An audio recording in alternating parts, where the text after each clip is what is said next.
తెలుగువారి #1 choice Telugu matrimony. Pan Indian market మంచిదే. అన్ని చోట్ల మన హీరోలు జెండా పాతుతుంటే మనకే కదా గర్వం. కానీ ఆ మార్కెట్ పిచ్లో పడి పాన్ ఇండియన్ అప్పీల్ లేని కథల్ని కూడా బలవంతంగా మన దర్శకులు బాలీవుడ్తో పాటు ఇతర ఇండస్ట్రీపై రుద్దాలని చూస్తున్నారా? అందుకే హిట్ అయ్యే సినిమాలు కూడా ఫ్లాప్ అవుతున్నాయా? ఈ కథ ఏంటో చూద్దాం. బాహుబలితో పాన్ ఇండియన్ మార్కెట్ వచ్చింది.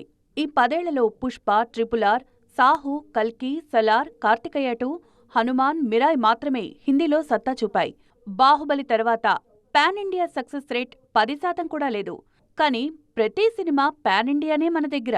కొన్నేమో చేతులారా నాశనం చేసుకున్నారు. రీజనల్ మార్కెట్ చాలు కదా, పాన్ ఇండియన్ అప్పీల్ లేని కథలను బలవంతంగా అటువైపు తీసుకువెళ్లి చేతులు కాల్చుకోవడం ఎందుకు అనే విమర్శలు కూడా వస్తున్నాయి. అఖండ తెలుగులో బ్లాక్ బస్టర్. కానీ సీక్వెల్లో పాన్ ఇండియన్ అప్పీల్ కోసం బోయపాటి ఏవేవో చేసి చేతులు కాల్చుకున్నారని టాక్ వచ్చింది. అందులో నిజం కూడా లేకపోలేదు. రాజాసాబ్ కూడా అంతే. మారుతి తెలుగు సినిమాలన్నీ మినిమం గ్యారంటీ. కానీ ప్రభాస్ అనేసరికి రేంజ్ పెంచి చేతులు కాల్చుకున్నారు. అఖండ 2, రాజాసాబ్ మన భాష వరకు తీసుంటే మంచి సినిమాలయ్యేవి. కానీ లేనిపోని హంగులకు పోయి మొదటికే మోసం వచ్చింది. ఇకపై అయినా ముందు మన ఆడియన్స్ దృష్టిలో ఉంచుకుని ఆ తర్వాత పాన్ ఇండియా ఆలోచిస్తే బెటరేమో. తెలుగువారి #1 చాయిస్ తెలుగు మ్యాట్రిమోనీ.